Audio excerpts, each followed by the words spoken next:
Naa ba kay depresyon? Mukalit ka bag pangurog o pangulba? Dahil mo buto-buto ang imuhang dughan? Magsuon na ako'y advice sa imuha. Unang-una, maglakaw ka sa pagtuo sa Ginoo. Gamhanan ang Ginoo.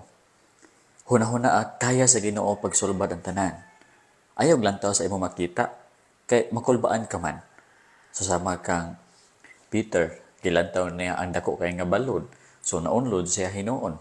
Pero mututo ka ka Jesus, mga igsoon, dili ka mapildi sa imong kakulba. Mahimo kang courageous. Maigsoon, ayaw paglakaw sa nakita, kundi paglakaw sa pagtuo. For we walk by faith, not by sight. Dili ba? Ikaduha, mga igsoon, pag-ampo nga tagaan ka sa Ginoo bag-ong kasing-kasing. Powerful kayo ang Ginoo. So sa mga gipaggahi niyang kasing-kasing ni Pharaoh, mao na nga daghan kayo siya og nabuhat nga milagro pinagi kang Pharaoh 10 plagues.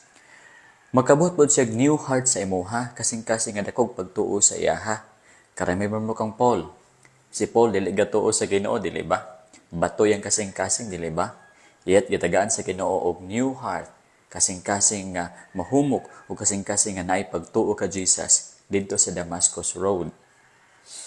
Mga igsoon, kung ang imong kasing-kasing karon mahadlokon, pag-pray sa Ginoo nga tagaan kay kasing-kasing nga matinuohon, mosalig sa Ginoo, taliwala sa dagko kay nga problema sa imong kinabuhi, utang, mga anak nga laagan, mga bana nga dili maayo, mga asawa nga kanang dili katuman sa mga uyab nga mga cheater on sa badiha. Tagay time magpray ka, Lord, tagay kog new heart. And then ang Ginoo mo hatag og new heart sa imo, heart nga dakog pagtuo sa Ginoo. Ikatulo, akong advice sa inyo ha. Pagbasa o pag-memorize sa Hebrews chapter 11. It is a chapter of faith, heroes of faith. Wapo kay na nga medicine. Bersikulo gikan sa Hebrews chapter 11. Chapter 11 yun. Basaha ka nun ay memorize kung nga kaya na mo memorize. Abi mo makatag nagdako nimo pagtuo, dako nga courage, dako nga kalipay. Ug imong kakulba magkahinay-hinay og kawala. Maigsoon, salamat sa inyong pagpaminaw. Hinaut inyong i-follow ang advice kung naa kay pagpangulba, pagpangurog. Mukalit lang kag pagpangurog.